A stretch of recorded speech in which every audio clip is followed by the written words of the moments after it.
ಹಾಸನದಲ್ಲಿ petrol diesel ಸರಬರಾಜು ಸೋಗಿನಲ್ಲಿ ಅವ್ಯಾಹತವಾಗಿ ನಡೆಯುತ್ತಿದ್ದ ಟ್ಯಾಂಕರ್ ಮಾಫಿಯಾ ಬಯಲಿಗೆ ಬಂದಿದೆ. ಪೊಲೀಸ್ ಕಾನ್ಸ್ಟೇಬಲ್ ಭಾಸ್ಕರ್ ಸೇರಿ 5 ವಿರುದ್ಧ ಹಾಸನ ನಗರ ಪೊಲೀಸ್ ಠಾಣೆಯಲ್ಲಿ ಕೇಸು ದಾಖಲಾಗಿದೆ. ಬಹುಶಃ ಕರ್ನಾಟಕದಷ್ಟೇ ಅಲ್ಲ, ಇಡೀ ದೇಶದಲ್ಲಿ ಇದೇ ಮೊದಲ ಬಾರಿಗೆ ಇಂತಹ ಕುಕೃತ್ಯ ಬಯಲಿಗೆ ಬಂದಿದೆ ಎನ್ನಲಾಗಿದೆ. ಪೆಟ್ರೋಲ್ ಮತ್ತು ಡೀಸೆಲ್ ಸರಬರಾಜು ಮಾಡುವ ದೊಡ್ಡ ಟ್ಯಾಂಕರ್ಗಳಲ್ಲಿ ಒಳಗಡೆಯಿಂದಲೇ ಗುಪ್ತವಾಗಿ ಸಣ್ಣ ಟ್ಯಾಂಕರ್ ಅನ್ನು ಮೊದಲೇ ಸಿದ್ಧ ಮಾಡಿಟ್ಟುಕೊಂಡು ಅದರಲ್ಲಿ ಇಂಧನ ಉಳಿಸಿಕೊಂಡು ಪೆಟ್ರೋಲ್ ಬಂಕ್ ಮಾಲೀಕರನ್ನ ವಂಚಿಸುತ್ತಿದ್ದ ಜಾಲ ಇದಾಗಿದೆ. ಹಾಸನದ HPCLನಿಂದ ತಿಪಟೂರಿಗೆ ಪೆಟ್ರೋಲ್ ಡೀಸೆಲ್ ಸರಬರಾಜು ಮಾಡುತ್ತಿದ್ದ ಟ್ಯಾಂಕರ್ಗಳಲ್ಲಿ ಈ ವ್ಯವಸ್ಥೆ ಮಾಡಿಕೊಂಡಿರುವುದು ಪತ್ತೆಯಾಗಿದೆ. ಕಾನ್ಸ್ಟೇಬಲ್ ಭಾಸ್ಕರ್ ಕುಟುಂಬದ ಹಲವರ ಹೆಸರಿನಲ್ಲಿ ಈ ಟ್ಯಾಂಕರ್ಗಳು ಚಾಲ್ತಿಯಲ್ಲಿದ್ದವು. ತಮಗೆ ಸೇರಿದ 15 ಟ್ಯಾಂಕರ್ಗಳ ಒಳಗೆ ಈ ವಿಶಿಷ್ಟ ವಿನ್ಯಾಸವನ್ನ ಮಾಡಿಕೊಂಡಿದ್ದಾರೆ. ಬರೋಬ್ಬರಿ ತಲಾ ಒಂದು ಟ್ಯಾಂಕರ್ಗೆ 100 ಲೀಟರ್ ಕಡಿಮೆ ಬರ್ತಿತ್ತು. ಇದರ ಬಗ್ಗೆ ಅನುಮಾನಗೊಂಡ ಪೆಟ್ರೋಲ್ ಬಂಕ್ ಮಾಲೀಕರು ಪೊಲೀಸರಿಗೆ ದೂರನ್ನ ನೀಡಿದ್ರು. ತಿಪಟೂರು ನಗರ ಠಾಣೆಯಲ್ಲಿ ಮೊದಲು FIR ದಾಖಲಾಗಿ ನಂತರ ಇದೀಗ ಹಾಸನ ನಗರ ಠಾಣೆಗೆ ಪ್ರಕರಣ ವರ್ಗಾವಣೆಗೊಂಡಿದೆ. ಚಾಲಕನನ್ನ ವಶಕ್ಕೆ ಪಡೆದು ವಿಚಾರಣೆ ನಡೆಸಿದಾಗ ಪ್ರಕರಣ ಬೆಳಕಿಗೆ ಬಂದಿದೆ. ದಂಧೆ ಬಯಲಾಗುತ್ತಿದ್ದಂತೆ ಕಾರ್ಯಾಚರಣೆ ನಡೆಸಿದ ಹಾಸನ ನಗರ ಠಾಣೆ ಪೊಲೀಸರು 6 ಟ್ಯಾಂಕರ್ಗಳನ್ನು ವಶಕ್ಕೆ ಪಡೆದು ಪರಿಶೀಲಿಸಿದಾಗ ಬೇಬಿ ಟ್ಯಾಂಕರ್ ಅಳವಡಿಸಿರುವುದು ಪತ್ತೆಯಾಗಿದೆ.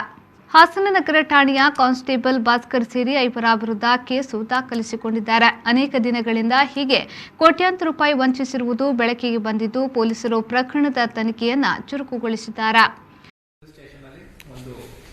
ಈ ಟ್ಯಾಂಕರ್ಗಳಲ್ಲಿ ಒಂದು ಸಪರೇಟ್ ಬೇಬಿ ಟ್ಯಾಂಕರ್ ನಿರ್ಮಿಸಿಕೊಂಡು ಅದರಲ್ಲಿ ಡೀಸೆಲ್ ಕಳ್ತನದ ಪ್ರಕರಣ ಒಂದು ಚೀಟಿಂಗ್ ಪ್ರಕರಣ ದಾಖಲಾಗಿದೆ.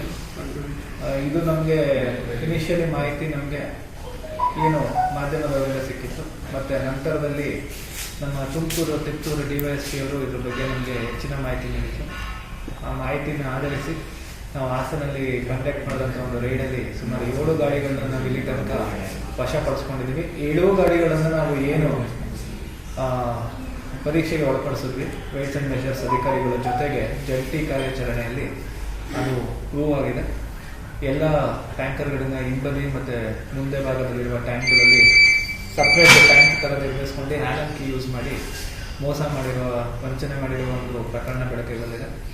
ಇದರಲ್ಲಿ 3 ಏಜೆನ್ಸಿಗಳು ಭಾಗಿಯಾಗಿದ್ದು ಅದ್ರ ಬ್ಲ್ಯಾಕ್ ಲಿಸ್ಟ್ಗೆ ನಾವು HP ಕಂಪ್ನಿ ಜೊತೆ ಮಾತಾಡಿ ಅವ್ರಿಗೆ ಬರೆದಿದ್ದೀವಿ. ಅವರು ಅದನ್ನೆಲ್ಲ ಬ್ಲ್ಯಾಕ್ ಲಿಸ್ಟ್ ಮಾಡಿದ್ದಾರೆ. ಸುಮಾರು 21 ಗಾಡಿಗಳು ಇದರಲ್ಲಿ ಸದ್ಯಕ್ಕೆ ಪ್ರಾಥಮಿಕ ತನಿಖೆಯಲ್ಲಿ ಗೊತ್ತಾಗಿದೆ.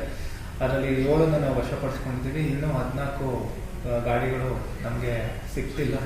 ಅದ್ರ ಬಗ್ಗೆನೂ ನಾವು ಹೆಚ್ಚಿನ ತನಿಖೆ ಮುಂದುವರಿಸಿದ್ದೀವಿ. ಅಷ್ಟೇ ಅಲ್ಲದೆ ಈ ಪ್ರಕರಣಗಳಲ್ಲಿ ಯಾರ್ಯಾರು ಭಾಗಿಯಾಗಿದ್ದಾರೆ ಅವರೆಲ್ಲರೂ ನಾವು ಹುಡುಕ್ತಾ ಇದ್ದೀವಿ. ಇದರಲ್ಲಿ ಸದ್ಯಕ್ಕೆ 2 ದಸ್ತಗಿರಿಗಳಾಗಿದೆ. ಮೇನ್ ಆರೋಪಿಗಳು ಏನು ಏಜೆನ್ಸಿ ಮಾಲೀಕರಿದ್ದಾರೆ ಮತ್ತು ಅದಕ್ಕೆ ಸಹಕಾರ ಮಾಡಿರುವಂಥವ್ರು ಎಲ್ಲರನ್ನೂ ಅರೆಸ್ಟ್ ಮಾಡಬೇಕಾಗಿದೆ. Yogesh BJ, V4 news, Hassan.